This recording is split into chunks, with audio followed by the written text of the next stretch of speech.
Hi everyone, my name is Nicole Whitman and I wanted to start documenting my health journey. I have lived with fatigue and pain constantly for about 4 years now. It all started whenever I had played a ton of sports. I played softball and I ran cross country in high school, and I played softball throughout all of my years of school. I played like the select teams, if you guys know what that is, if you play sports.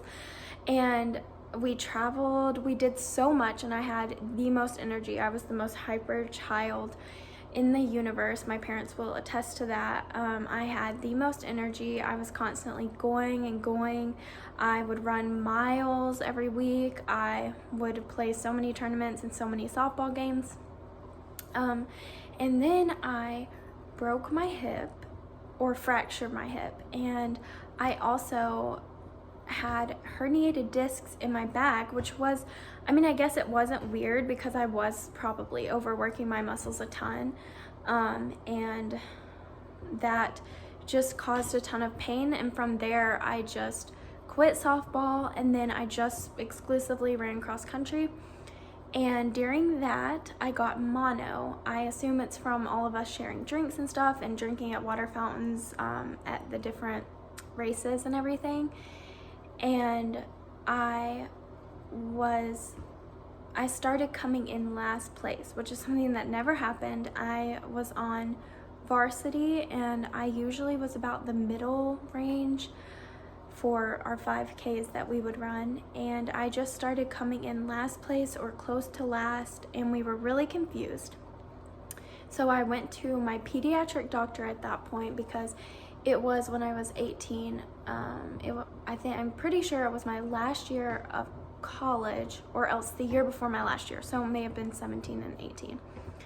And I just got really, really sick and really felt horrible. I got these like cottage cheesy bumps on my tonsils, which I know sounds disgusting, but I am a very open person and a very detailed person, so I'm gonna explain everything, and if you don't like that, I'm very sorry.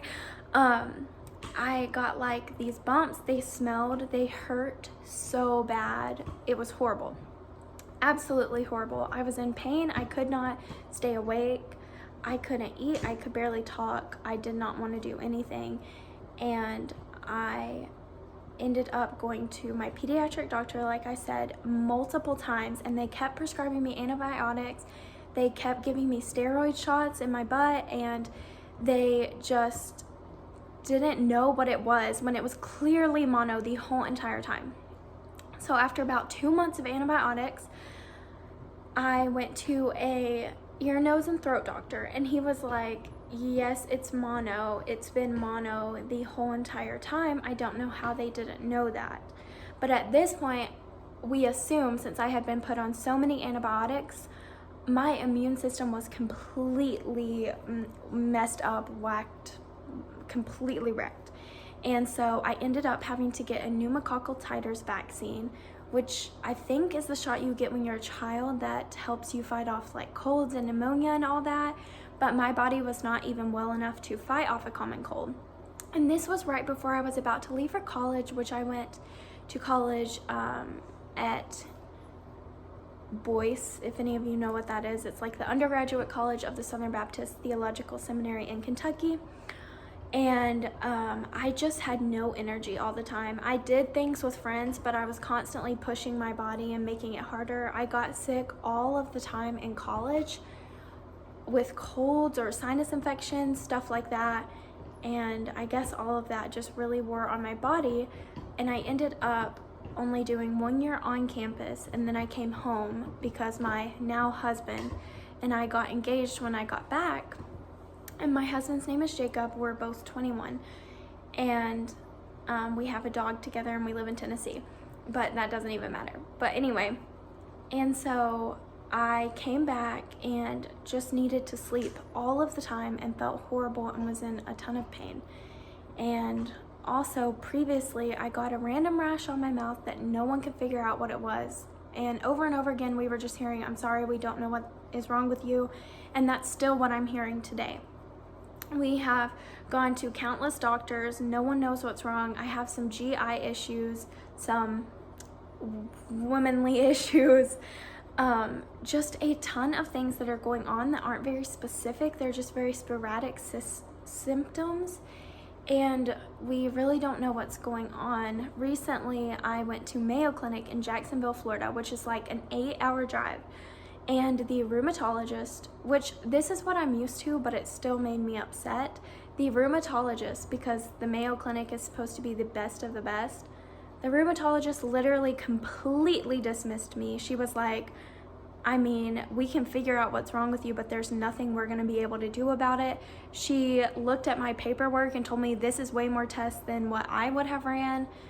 Just the rudest and most inconsiderate person. And it was so disheartening, because whenever you think of Mayo Clinic or hear of Mayo Clinic, you think, okay, these people are trained for these complex medical situations. Even if it ends up being a chronic illness or an autoimmune illness or anything, even if it has no fix, I would still like to know what's wrong. But she just completely dismissed me. I did finally get at least somewhat of a diagnosis.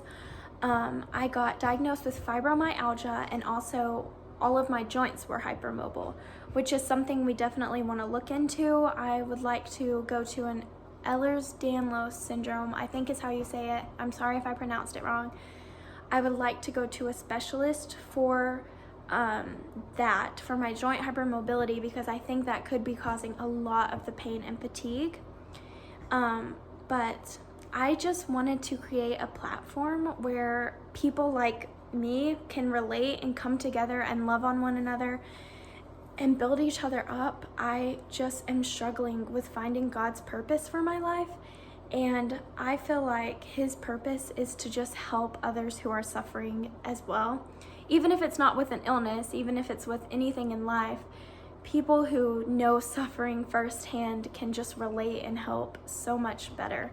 And that is what I'm called to do as a Christian, is to suffer and love Jesus through it and love his people, because he was pierced for our transgressions. And so on the earth, we do have to live for him even when it's hard. And I really hope that you guys can find this video helpful or relatable. I just want to encourage you, don't give up. Keep advocating for yourself, even though I know that's so easy to say and it's so hard, but just keep pushing the doctors and make sure people understand that your symptoms are real. Like, these are real things that are happening to you, and they are very bad. I know what it's like for people to completely dismiss you, even some people in our families, to just not understand and not be able to relate. And it is so isolating and so hard to live when you constantly feel like you are dying or in pain or a burden on everyone else. And I just want you to know that I love you. If anyone who watches this video, if you have any prayer requests, please feel free to leave it in the comments, and just feel free to talk out your feelings or to vent or anything that you need to do, because I have been in your shoes, I am in your shoes, and I don't know, I just wanted to start documenting my journey to maybe help other people who are in the same situations as me. And maybe in the future I'll make some videos on what products I have found that have been helpful, or anything that I've found to be helpful. Just know that you can always find peace and hope in the Word of God. And one of my favorite things to do right now is just listen to encouraging worship music and to take our dog on a walk, a short walk obviously. But I just thank you for watching this video, and please feel free to leave any recommendations or comments in the video. Most of my videos will probably be very unedited. I'm not even sure if I know how to edit a video or anything like that. But I just want to help, and I just want to be able to support others who are going through the same thing. So thank you very much.